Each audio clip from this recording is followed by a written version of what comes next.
The meeting will come to order. This is our first markup of the 117th Congress. I want to welcome everyone. I understand a quorum is present. We have 3 items on our agenda today, and I'd like to quickly address 2 of them, committee rules and subcommittees, before focusing my remarks on Judge Garland's nomination to serve as the nation's next Attorney General. We'll be voting today to adopt the committee rules for the 117th Congress. We've made very few limited modifications on a bipartisan basis, and my hope is that we can adopt these rules by voice vote. We'll also be voting to formalize our subcommittees, including jurisdiction and membership of each. We have 2 reconstituted subcommittees this Congress, the Subcommittee on Privacy, Technology, and the Law, and the Subcommittee on Human Rights and the Law, which I previously chaired. I know that our subcommittee chairs are eager to hold important hearings on legislation and oversight. I look forward to a very active subcommittee schedule this year. I hope we'll be able to approve these subcommittees by voice votes as well. Now let me turn to the major business at hand, Judge Garland's nomination to be Attorney General. I don't think there's much to say about Judge Garland that hasn't already been said. He's a man of extraordinary qualifications. His life has been dedicated to public service and advancing values that are vital to the Justice Department's functioning: integrity, independence, fidelity to the rule of law, and a commitment to equal justice for all. I know that a number of my Republican colleagues share my perspective and have announced publicly. Senator Tillis said in a press release, "I have no doubt Judge Garland will serve with integrity, keeping the best interest of our country in mind." Senator Cornyn said the day after the judge appeared before us, and I quote, "I was struck by Judge Garland's humility and humanity. I believe he's a good man and a good person for this job." I could not agree more than with what Senator Cornyn said. And I do believe you were here in the second panel and heard the testimony of Mrs. Butler. She's a mother of 2 children whom Judge Garland personally mentors. Not to take anything away from any other witness, but that mother's insight into Merrick Garland was testimony one cannot ever forget.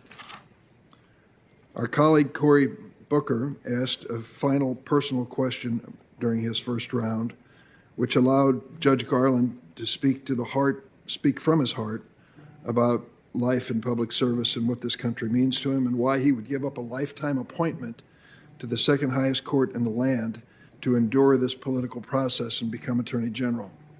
This is what Judge Garland said: "I come from a family where my grandparents fled anti-Semitism and persecution. This country took us in and protected us, and I feel an obligation to the country to pay back, and this is the highest, best use of my own set of skills to pay back." It was an electric moment we won't forget. The nation needs this kind of selflessness in a nominee. America will be better with this kind of person leading the Justice Department. I'm proud to be supporting Judge Garland. I hope all my colleagues will join me in doing the same. Now I turn to my friend, Ranking Member Chuck Grassley, for an opening statement. Thank you very much, Mr. Chairman. It's quite obvious we're here today to vote on the nomination of Judge Garland to be Attorney General. I intend to support his nomination, but I want to state my concerns about the direction of the Department of Justice in hopes that the judge will work with us to do what he said that he wants to do. Pretty simply, keep the Justice Department non-political and nonpartisan and apolitical. Judge Garland, as I said in his hearing, is an honorable man. He says he wants to follow the law, nothing more and nothing less. I believe that is what he said he wants to do.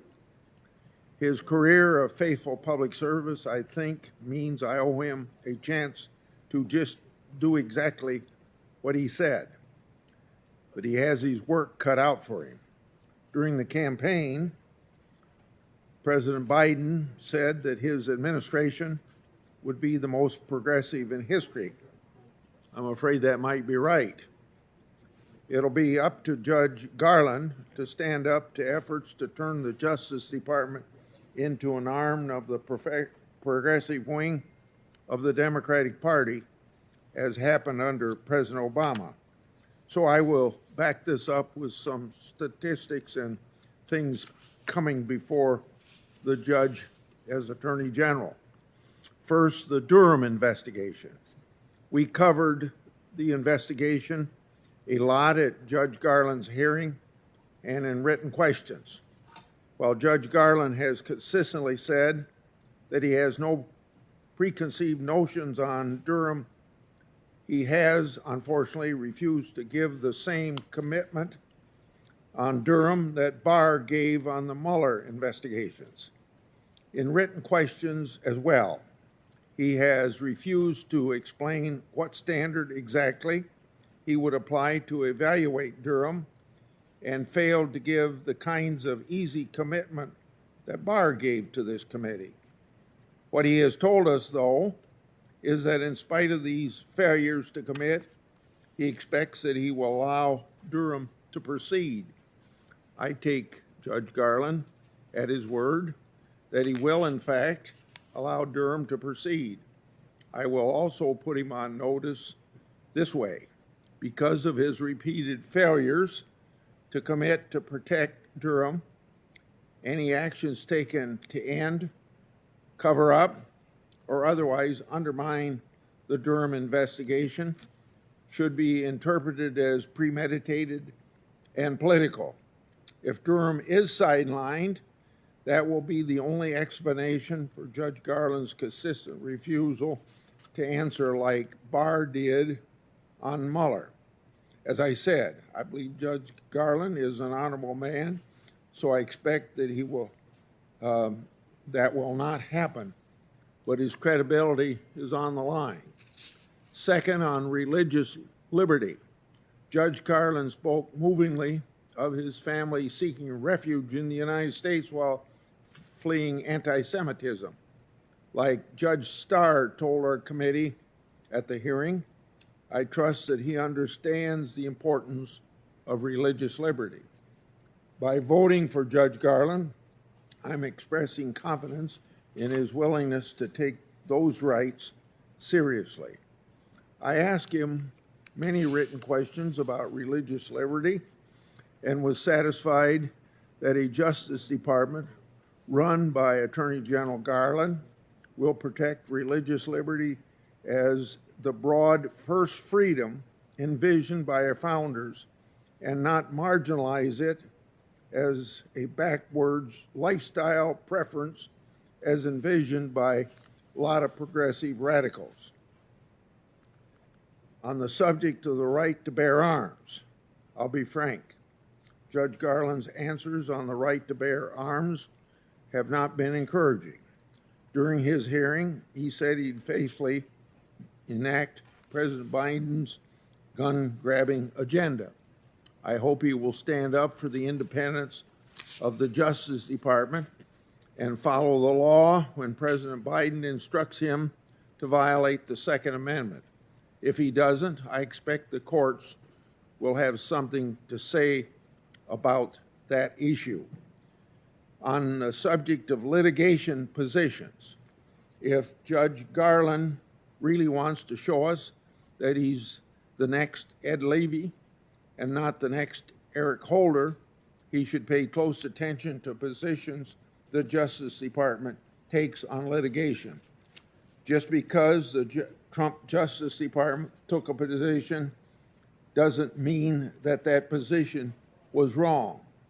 If every 4 or 8 years the Justice Department comes up with a new list of statutes it won't defend or rights it disfavors, what's the point then in passing laws? I hope that Judge Garland, thinking back on his long judicial experience, will preserve the institutional credibility of the Justice Department. It's a similar issue with prosecutorial discretion. Just because a prosecutor has discretion in how to charge and how to try a case doesn't mean the Attorney General has discretion in how to charge and try all cases in ways that change the law. We saw this with DACA under Obama. I'm concerned we'll see this in the death penalty and the illegal entry under Biden. The role of the president is to take care that the laws be followed. And of course, this applies to the Attorney General. The Attorney General doesn't get to use principles of discretion to change the law, however much he or she might want to do that. Then on the subject of slush funds, I think I brought this up in some discussions, either privately or publicly, with the Attorney General nominee. When the Justice Department enters into a settlement with a bad actor, the money should go to the victims and the U.S. Treasury. Given that money to third parties, especially those Congress has defunded, is a direct assault on the appropriations process. I frankly can't see any good reason why the Justice Department would rescind the existing regulations on this subject. Any effort to change these settlements will be pure and open political favoritism. I could go on. There's a sue and settle issue, government by blog post with guidance documents, abusive consent decrees, defending IRS targeting, Operation Choke Point. Democrats have collective amnesia on the scandal a day at the Obama Justice Department, during which it was almost always punishing Obama's political enemies. What do all these practices have in common? The practices I just listed. Besides being partisan and political, they're an effort to do an end run around the Congress. If Judge Garland is serious about having a nonpartisan Justice Department, and I think he is, then he will nip these bad practices in the bud. He will enforce the law. He will not manipulate the powers of the executive to make the law more satisfying to progressive activists. Judge Garland, if he's serious about what he told us, has a big job ahead of him. He will be under tremendous pressure from within the administration, and particularly from pressure from congressional Democrats to turn the Justice Department into Mark Elias and the ACLU and do it with each of them having guns. It'll be up to him to keep the Justice Department from turning into the social justice department. I take him at his word that this is not what he wants, and that his occasional evasions were in good faith. I plan to vote for him. I hope that my trust is not misplaced. Yield. Thank you, Senator Grassley. At this point, I'd like to announce that any member that would like to submit a written statement in relation to this nomination may do so. And those who wish to make oral statements in the committee, I will stay as long as necessary for that purpose. But the chairman notes the presence of a quorum, and I believe at this point we can call the roll on both Merrick Garland and the two procedural issues related to committee rules and subcommittees, and then leave it open for questions, statements by members. So on the nomination of Merrick Brian Garland to be United States Attorney General, the clerk will call the roll. Mr. Leahy. Aye. Mrs. Feinstein. Mr. Whitehouse. Move the other items by voice vote. Mrs. Klobuchar. Mr. Coons. Aye. Mr. Blumenthal. Ms. Hirono. Mr. Booker. Mr. Padilla. Mr. Rossa. Mr. Grassley. Mr. Grassley. Aye. Mr. Graham. Aye by proxy. Mr. Cornyn. Mr. Lee. No. Mr. Cruz. No. Mr. Sass. No by proxy.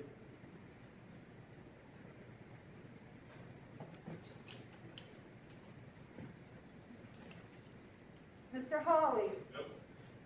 Mr. Cotton. No by proxy.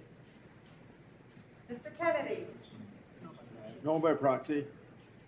Mr. Tillis. Mrs. Blackburn. No by proxy. Chair Durbin. Aye. Vote the yeas are 15, the nays are 7. 15. The yeas are 15, the nays are 7. On that roll call, as announced, the nomination will be favorably reported to the floor. I understand we have an agreement to voice vote both the committee rules and the subcommittee memberships and jurisdictions. On the committee rules, all those in favor say aye. Opposed, no. The ayes have it. And on the subcommittee memberships and jurisdictions, all those in favor say aye. Opposed, no. The ayes have it. And with that, I turn to Senator Leahy. Thank you. Thank you, Mr. Chairman. And I am very pleased the committee has advanced the nomination of Judge Merrick Garland to serve as our next Attorney General. I've known him for years. He's extremely well qualified. I know that 5 years ago he was the right person for the job to which he was nominated at that time, to become a member of the U.S. Supreme Court. In fact, a number of members of this committee serving at that time, including a former chairman of this committee on the Republican side, had earlier said he'd be perfect for the U.S. Supreme Court. But unfortunately, they all changed their mind. And the committee failed to do its job. They did not consider his nomination. And for the sake of our nation's security and commitment to the rule of law, I'm glad we chose a different path this time. Judge Garland's going to take the helm of the Justice Department at a pivotal time in its 151-year history. I've worked with the Justice Department through 8 prior administrations. This will be the 9th. The plain fact is I've never seen the flagrant, relentless politicization and abuse of the department as we witnessed during the past 4 years, not at any time under either Republicans or Democrats. This committee knows that to be true. So Judge Garland's job is not just to restore the independence and integrity of the Justice Department, but to restore our faith in the American justice system itself. Now, that'd be an incredibly tall task for any incoming Attorney General. But Judge Garland will also be charged with confronting the clear and present danger of domestic white supremacist extremism, the ideology that fueled the deadly January 6th insurrection against our democracy. And we can all remember being rushed off the Senate floor when that happened. Thankfully, Judge Garland has decades of experience confronting this threat as a Justice Department prosecutor. He, after all, led the department's prosecution of the Oklahoma City bombing case and Unabomber Ted Kaczynski. No one better understands the nature of this existential threat than Judge Garland, and nobody better understands what we must do about it. Judge Garland's unshakable commitment to serving his country is deeply rooted in who he is. He's the grandson of Jewish refugees. They fled anti-Semitic persecution in Russia. He fundamentally grasped that America's greatness rests on our bedrock principles of justice and the rule of law. Judge Garland understands just what it means to be an American, and our system of justice is a hallmark of our identity. I've known Judge Garland for a long time. I've met his wonderful family. This is the nomination we need at the time we need it. And I was proud to vote for him. And, Mr. Chairman, I applaud you and the others who brought this to a head. Thank you, Senator Leahy. On the Republican side, does anyone seek recognition?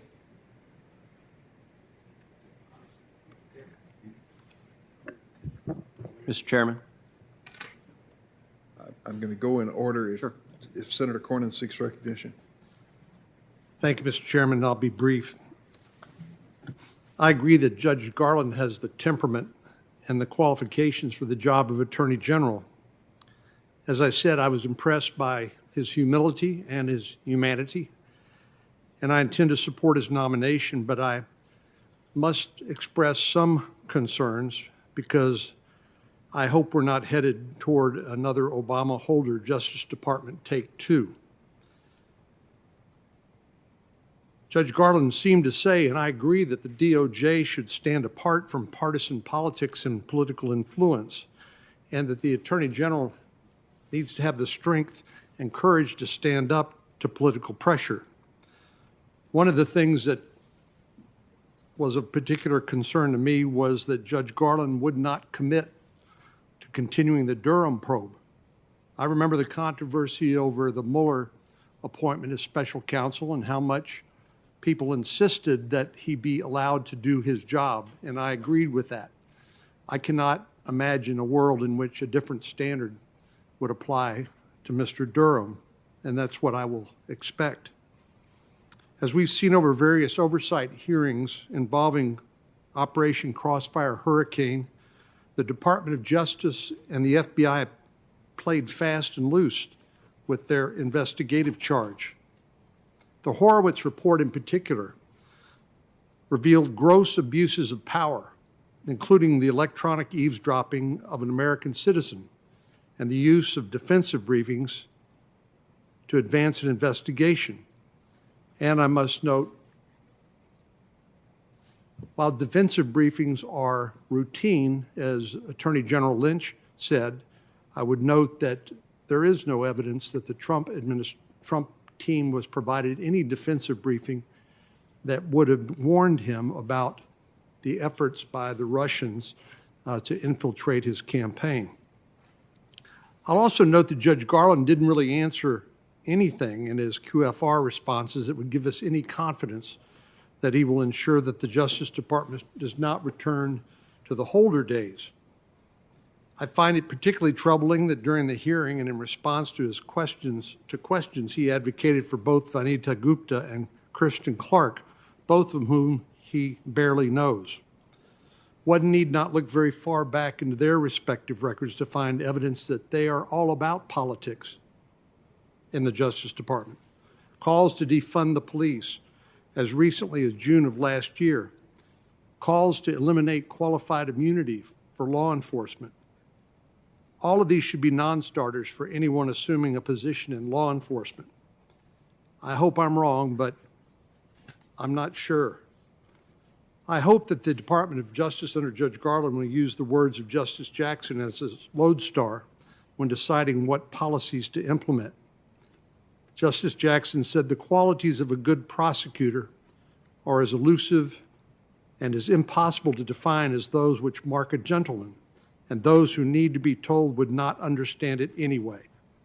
A sensitiveness to fair play and sportsmanship is perhaps the best protection against the abuse of power, and the citizen's safety lies in the prosecutor who tempers zeal with human kindness, who seeks truth, not victims, who serves the law and not factional purposes, and who approaches his task with humility. Thank you. Thank you. Senator Feinstein? Thank you very much, Mr. Chairman. I'm really very pleased to see this day come and see that Merrick Garland is going to get what I really consider his just due. I have regretted what's happened in the past as I've watched it happen. And I really, truly believe this is a fine man that's going to provide a very special career route to things that'll make us all very proud. So I just wanted to say that. I'm delighted to be here. I'm delighted to see this vote. Hopefully it means a new day. Thank you very much. Thanks, Senator Feinstein. Senator Lee? Pass. Senator Cruz? Thank you, Mr. Chairman.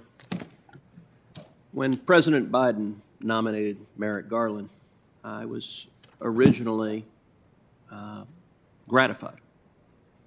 There were a great many choices President Biden could have made from individuals who have long records as partisan warriors, and Merrick Garland is not one of them. Judge Garland has spent over 2 decades on the Federal Court of Appeals. He's built a reputation for integrity. He has built a reputation for not being overly partisan. And so I was hopeful that when Judge Garland came before this committee, that he would indicate a commitment to the rule of law and a commitment to standing up to the hard politicization and weaponization of the Justice Department that we saw during the 8 years of the Obama-Biden administration. I have to say, Judge Garland's testimony before this committee and his subsequent answers to the questions for the record left me deeply, deeply disappointed. On question after question after question, Judge Garland refused to answer virtually anything. When asked by multiple senators about the Durham investigation, he refused to answer whether he would fire John Durham. He refused to answer whether he would meet the Barr standard. He simply said he didn't know anything about the Durham investigation. Now, of course, when Bill Barr had been nominated to be Attorney General, he didn't know anything about the Mueller investigation either, other than he knew that it was an investigation into the President of the United States in a highly politicized context. And knowing that, Bill Barr made a commitment to this committee that he would not fire Bob Mueller absent good cause. There's nothing to prevent Judge Garland from making the same commitment, except if he wanted to have the flexibility to fire him, Mr. Durham, for something other than good cause. And yet repeatedly, over and over and over again, he wouldn't answer that question.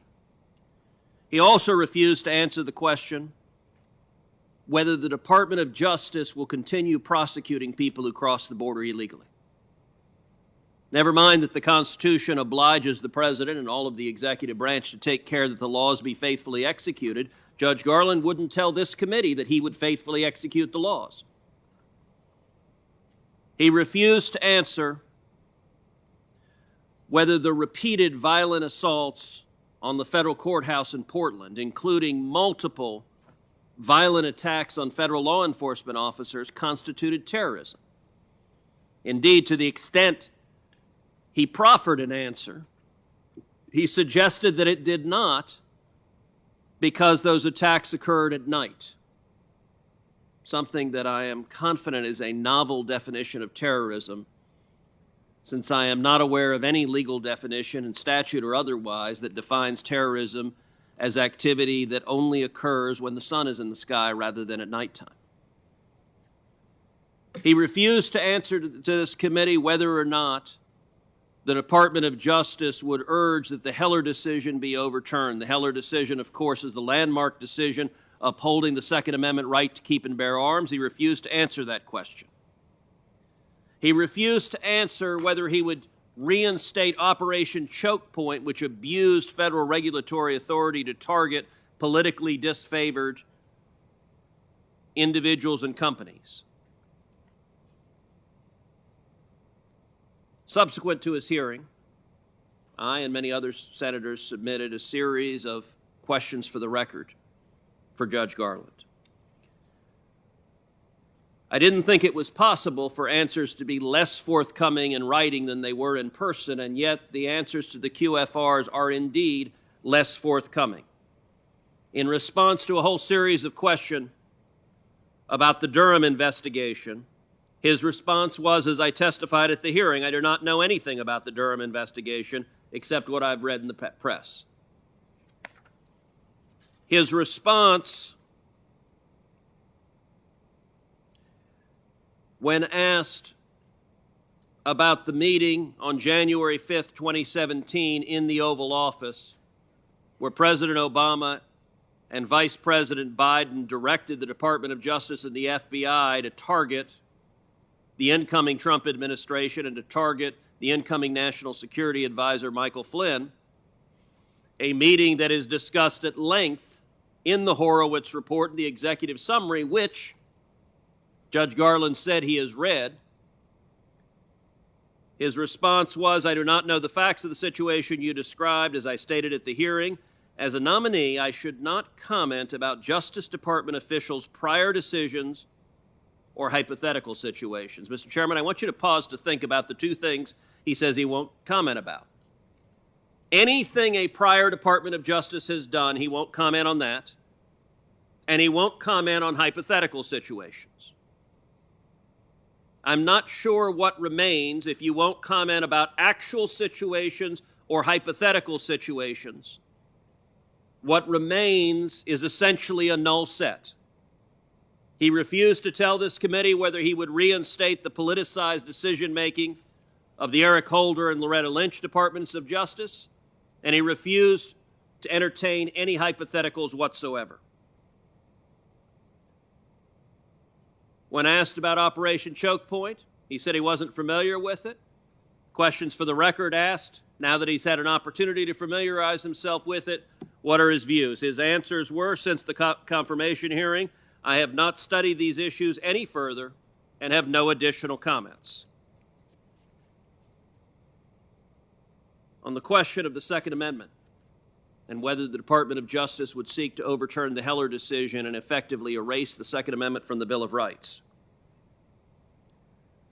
what little commentary Judge Garland would provide in his written answers only raises cause for concern. He said in particular, I believe as a general matter that we should be very careful that people who are entitled to guns get the background check that allows them to have them, and that for those who are not entitled and who are concerned, who we are concerned about because they are threats, because they are felons, or for whatever reason are barred by the law, that there is an opportunity to determine that they are not permitted to have a gun. He makes no commitment to protect the Second Amendment.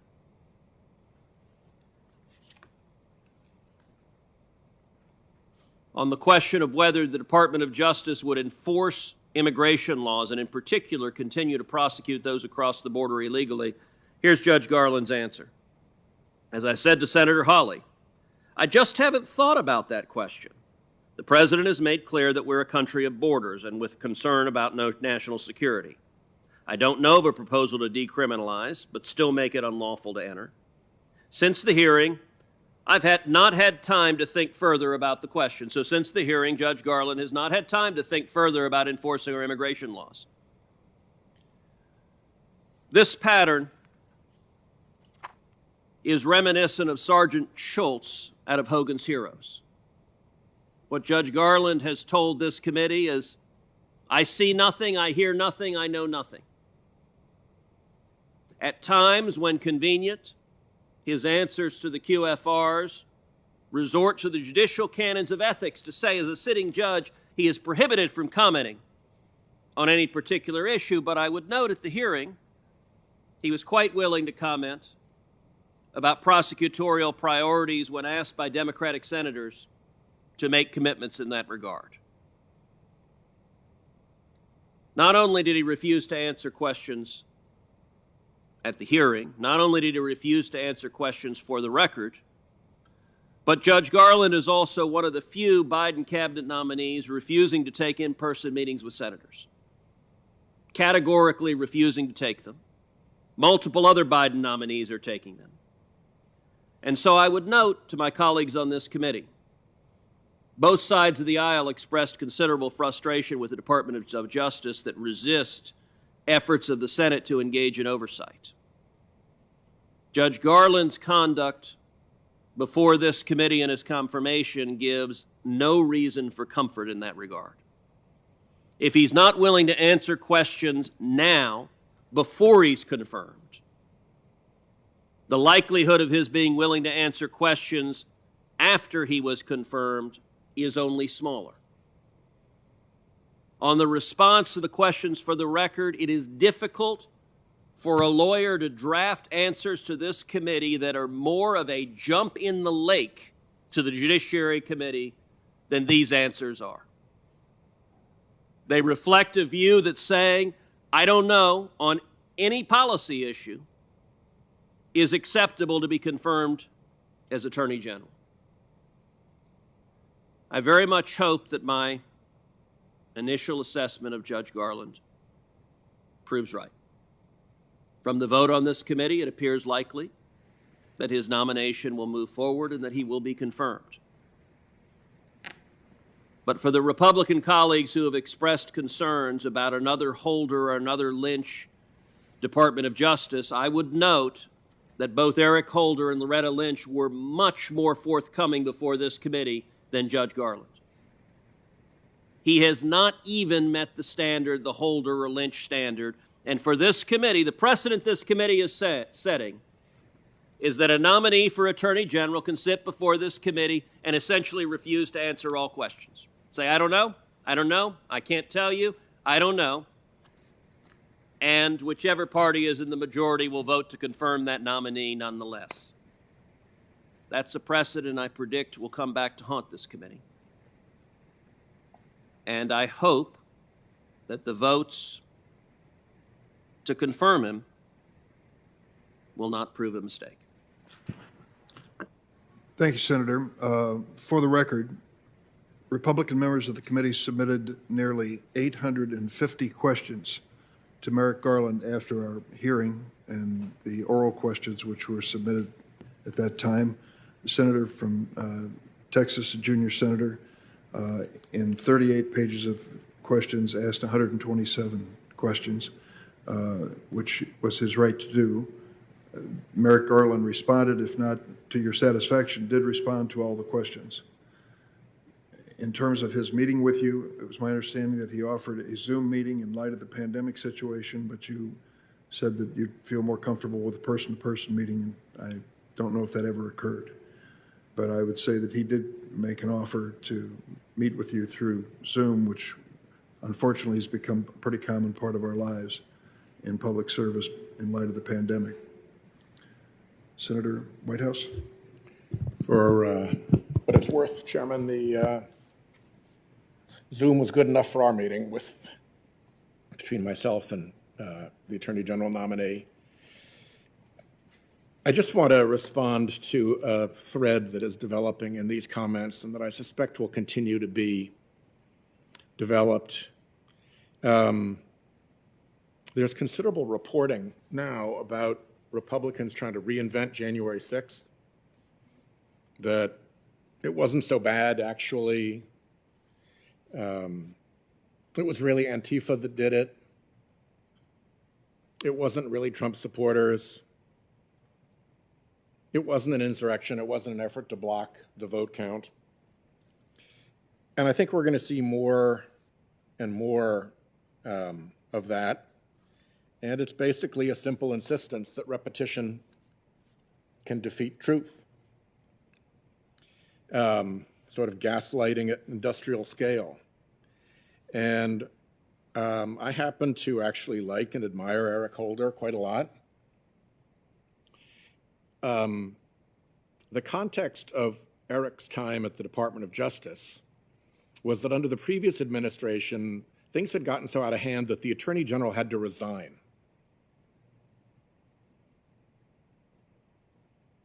The Attorney General of the United States had to resign.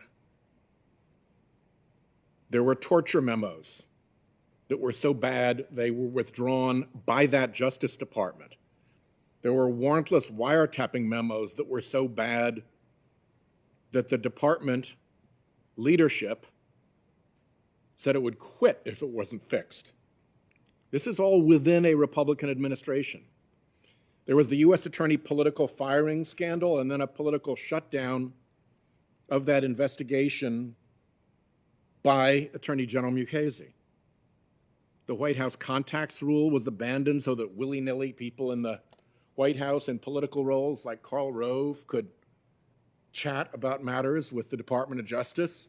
Thankfully, Attorney General Holder rebuilt that rule, and I believe it's been relatively honored, and I know that Merrick Garland will honor it.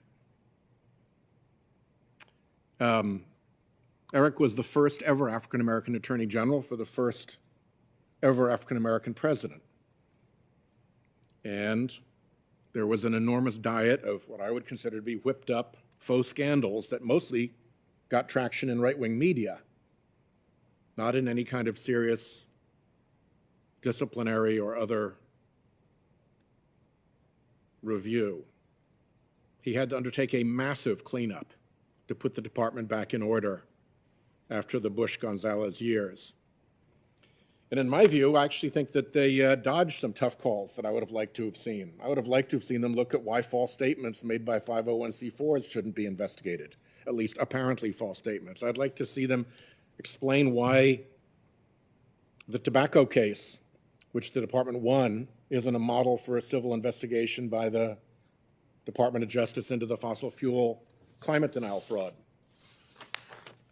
So this effort to cast the Obama Holder years as some sink of political abuse is really turning the facts on their head. It is gaslighting, and it's wrong. If you want to know how things went under the Trump Department of Justice, let's just say that they refused to investigate or prosecute a president.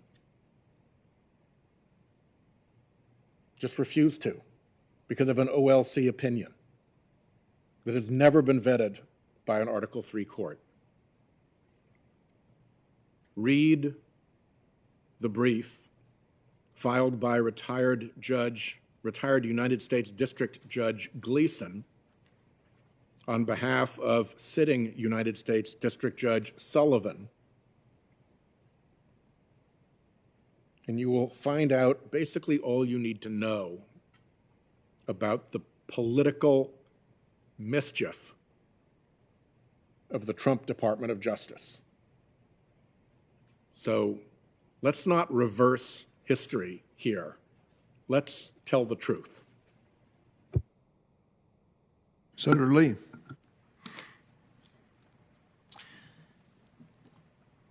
I'm actually just really disappointed. I wanted to vote for Judge Garland. I was looking forward to doing so. I expected to vote for Judge Garland. I had even suggested Judge Garland's name when the vacancy occurred in the last administration in the FBI director slot. No idea whether he would have taken it. Didn't happen. I've got great respect for him. He's a hero. I mean, he was a longtime prosecutor. He put away some very bad people as a prosecutor. He's got a distinguished career over almost a quarter century on the U.S. Court of Appeals for the D.C. Circuit. I've had a handful of interactions with him over the years, some in social settings, others in a professional setting. I've always been really impressed with him. He's a genuine, decent person, and someone who I think I would enjoy working with in any capacity. And so it was with that mindset that I came into these hearings. I was very disappointed that in response to a number of my questions in the first round, I didn't get answers. And it's not that I wasn't getting the answer that I wanted, it's that I wasn't getting a substantive answer at all in response to a substantive question. I understand the need for candidates for judicial office to invoke the judicial canons. I understand the need for a sitting judge in other circumstances to avoid answering policy questions in public or legal hypotheticals. We were informed at the outset of this hearing with Judge Garland that he would engage with us on this and that the judicial canons wouldn't stop him from talking about the office for which he's been nominated now. So I had hoped and expected that we would get more by way of substantive dialogue and engagement than we did. When that didn't happen in the first round, I thought maybe it'll go better in the second round. I asked him a separate set of questions in our second round at the hearing and still got a number of non-answers. I would note here that, look, in many interpersonal interactions, when people interact as friends or in a social setting, even as people interact in this body with each other, members of the public, not everybody feels the need to answer every question directly every time. But in some settings, you expect some answer. For example, I spent a good part of my my professional career before I became a senator 10 years ago as a litigator, as a lawyer appearing regularly before federal courts of appeals. Whether in a federal court of appeals or any other court, I always knew, I always understood. I'd been trained from a young age. When you're asked a question by a judge or a panel of judges, as normally happens on appeal, you do have to answer the question, even if it's not the question you want to answer. And if it's a hypothetical, you've got to engage in a meaningful way with the hypothetical. You've got to provide an answer. And it can't just be the answer that you wanted to get. You're also taught as a lawyer that when you go into a courtroom and if you try to skirt that rule, there will be consequences. You're probably not going to get the relief that you want. Depending on the judge, you could potentially even be sanctioned. You're also not likely to be able to sit down when it's your turn to make an argument until you've actually answered the question. They just don't let that happen. Judge Garland is familiar with this rule. He's presided over and participated in many, many thousands of cases and many thousands of oral arguments. If someone in his courtroom just declined to answer the question asked, whether as a hypothetical or otherwise, or instead answered the question that he wished had been asked, I don't think Judge Garland and his colleagues would put up with that. I think there would be consequences to the attorney.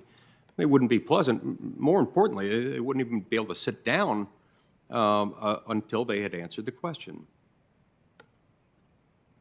That's why this was disappointing. Still, I wanted to vote for him, and I signaled publicly and privately that I hoped and expected to be able to vote for him. I just needed answers to a couple of questions. They didn't even have to be answers that I wholeheartedly agreed with, but there needed to be some sort of meaningful engagement on them.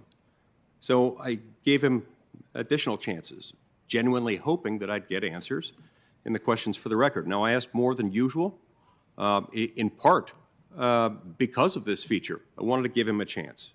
What I got was even less forthcoming than what we got in the in-person hearing. Well, the reason I say all of this is that I really do like him. I'm certain he's going to be confirmed. Look forward to working with him and getting to know him better. This was an unforced error. It didn't have to be this way. I wish he could have gotten my vote. I strongly suspect there are people advising him who are telling him not to answer. I don't think that's a good precedent or a good policy for us to set, that with someone nominated to be the Attorney General of the United States, that it's not important to engage in a meaningful way on questions that we've asked, legitimate questions that need answers. One of the areas where he did provide some substantive answer provided a sharp contrast to the areas where I didn't get an answer. When I asked him questions in person in the hearing and then repeated those same questions in my questions for the record, again, hoping that I'd get more of an answer in writing that I got in person.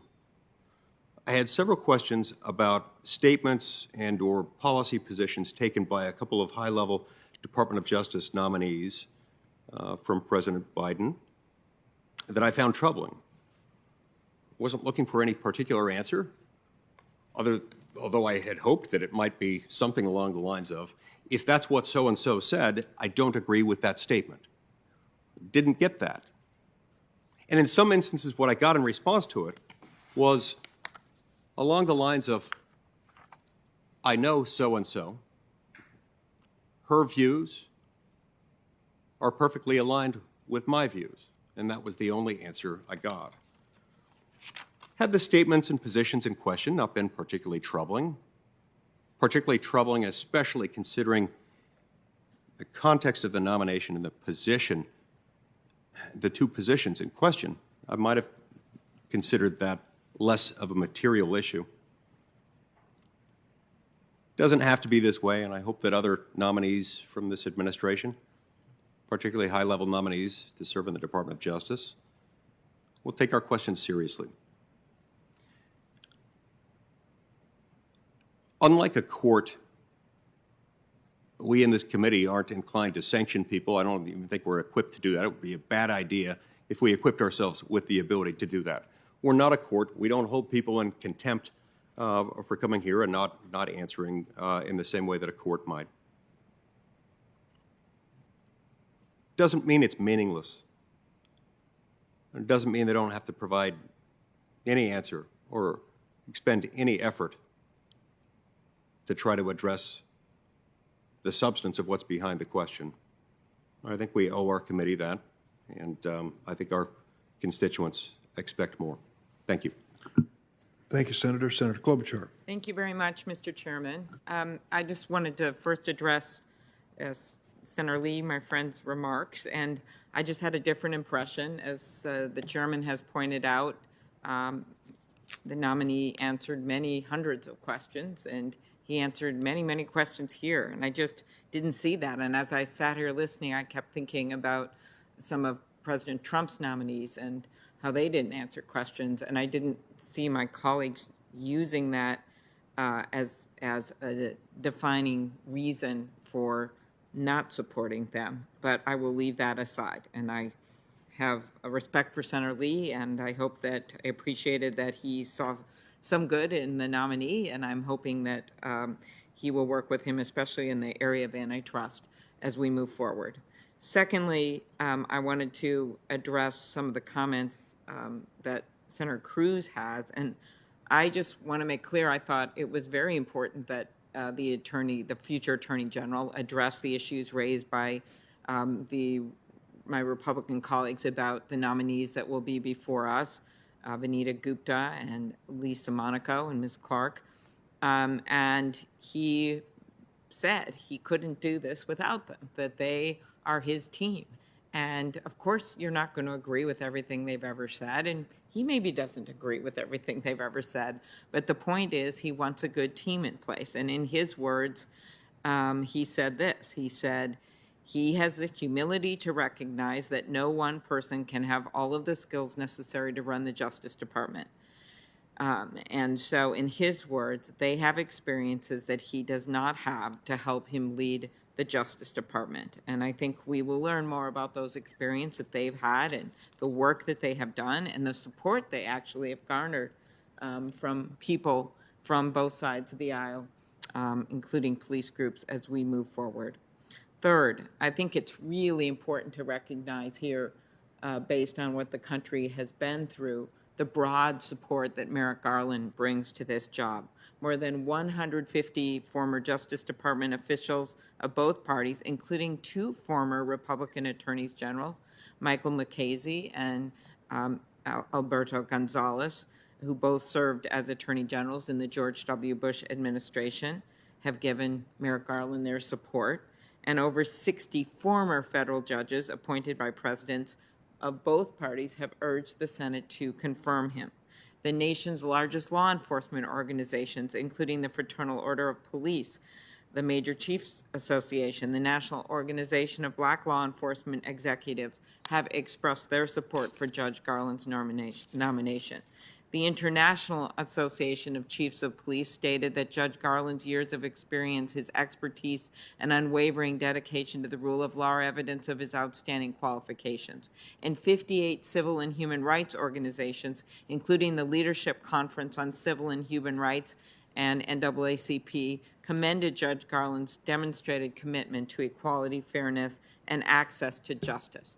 I think the department cries out for someone right now that has that kind of broad support, that has that independence that comes from being a judge.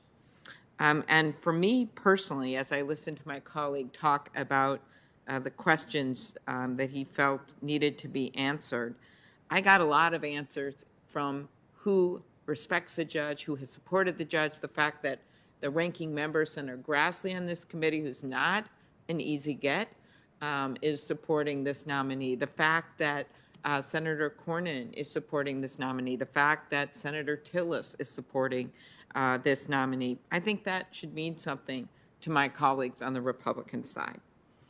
For me, the fact that this nominee committed to vigorously enforce the law and prosecuted cases down the line, including against those that tried to destroy this very building, this very Capitol, that meant a lot to me.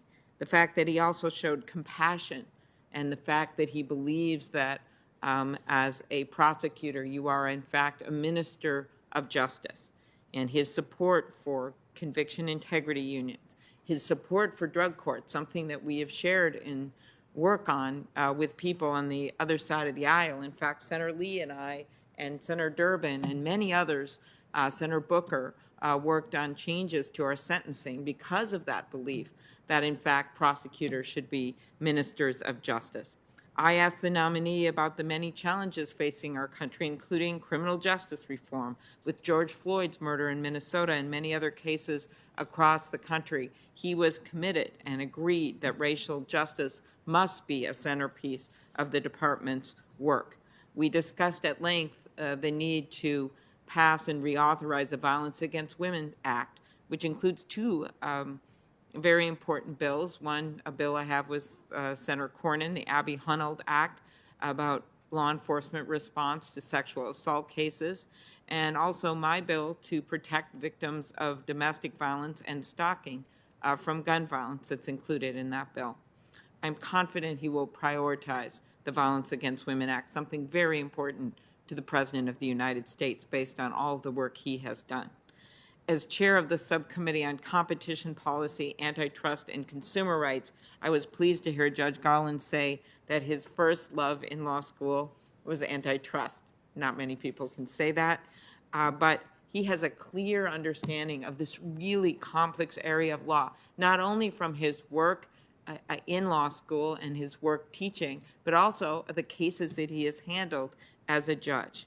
He committed to vigorously enforce antitrust law, and the principle of antitrust law is the Charter of American Economic Liberty. And I think there is some agreement from both sides of the aisle that robust competition is essential to our free market economy and critical to ensuring that people get the best prices and choices. Vigilant antitrust enforcement means more innovation for the benefit of American families. He recognizes, the nominee, that these are not Republican or Democratic issues, that spanning back in our history back to the Founding Fathers and to Teddy Roosevelt and to Senator Sherman, that there was heavy-duty Republican interest in these issues, as there is on the Democratic side. Finally, I would note what both Senator Durbin and Senator Leahy discussed, and that is his profound understanding of how to go after cases of white supremacists and extremism. The horrific attack on our Capitol on January 6th made very clear that we need leadership at the Justice Department that is equipped to respond to not only what happened that day, but to work to make sure it doesn't happen again. That means, of course, prosecuting these cases and getting to the bottom of who funded this and what happened in this case. But it also means taking this on as a priority going forward. This is the nominee that is going to do this. Judge Garland has the integrity and the independence that we need in the Justice Department. I think people have had enough of political involvement in everything from pardons to decisions in cases, and it has affected the morale of the people that work in the Justice Department, and most importantly, it has affected the morale of the American people and how they feel about our justice system. We have before us someone who's in a unique position to bring back that integrity, to bring back the rule of law, and I wholeheartedly support Merrick Garland for Attorney General. Thank you, Mr. Chairman. Thank you. Thank you, Senator. Senator Blumenthal. Thanks, Mr. Chairman. I appreciate your patience in listening to all of us, and in deference to your time, I'm going to try to be brief and submit a statement for the record. I wanted to be here for this vote personally and to make a few remarks because I think this day is a very good one for democracy. Judge Garland is not only a brilliant lawyer and a widely respected jurist, he's a decent man and a person of consummate character. And today, more than at any time in the Department of Justice history, character counts. There's a saying that history doesn't repeat, but it rhymes. Judge Garland first went to work in the Department of Justice in the post-Watergate era, one of the low points in the history of this great institution. I met him in those days when I, too, was in the Department of Justice as United States Attorney for Connecticut, and he was beginning a very illustrious career. We were there at a time when the Department of Justice faced serious questions about its commitment to the rule of law. An Attorney General of the United States had been convicted of serious crimes, and a president all but impeached. And Judge Garland is now set to return at a moment when the department faces a similar moment of reckoning. He is the man for this moment because he embodies those qualities of commitment to the rule of law and to the independence and integrity of the Department of Justice that rise above any particular case or prosecution, any issue of law or fact. Some of my colleagues have expressed dissatisfaction with his refusal or inability to answer questions to them. Judge Garland owes answers to the American people, and those answers will be forthcoming in his actions as Attorney General. Actions speak louder than words. And one of the reasons why I so deeply respect Judge Garland's declining to answer some of those very specific questions about individual cases that would be inappropriate for him to answer at this point is that he said he wanted to talk to the career prosecutors, the professionals, the investigators, the lawyers doing the cases before he formed an opinion. His commitment to the professional excellence and integrity of those thousands of men and women who come to work every day seeking justice and public safety for the American people is of incalculable value. He knows those professionals, maybe not individually, but he was one of them, as was I. And as to the FBI and the ATF and all of the agencies that have acronyms, some known and others invisible to the American people, he knows those investigators and prosecutors are really the ones who do the work, and he wants to know their views. He wants to know the facts before he makes judgment. His commitment to the rule of law is especially important at this point in the Department of Justice's history because he will be a lawyer for the American people, not for the president, and not for any special interest. He comes to this position with a wealth of experience in combating violent extremism. The FBI tells us that white supremacy and violent extremism are the biggest internal threat to our nation today. He is committed to combating hate crimes that, as he said, quote, tear at the fabric of our society. And we know that hate crimes are spreading most prominently against Asian Americans today. And he is committed to counter it. He's committed to preventing gun violence, closing the loopholes that could have averted Sandy Hook and Parkland and other tragedies, and supporting common sense measures like emergency risk protection orders, universal background checks, and safe storage laws. He's committed to holding police accountable for misconduct and civil rights violations, and beginning the very important work of sweeping systematic injustice, racial injustice, from our criminal justice system. At a moment like this, when character counts, I believe that Judge Garland will performed with excellence. He is the right person for this job. He's the right person for this moment. And only the reluctance of my colleagues to accept the fact he can't answer at this point all of their questions is the reason they may vote against him. That's not a good reason, and I think they recognize it. Let me just finish with 2 points. First of all, I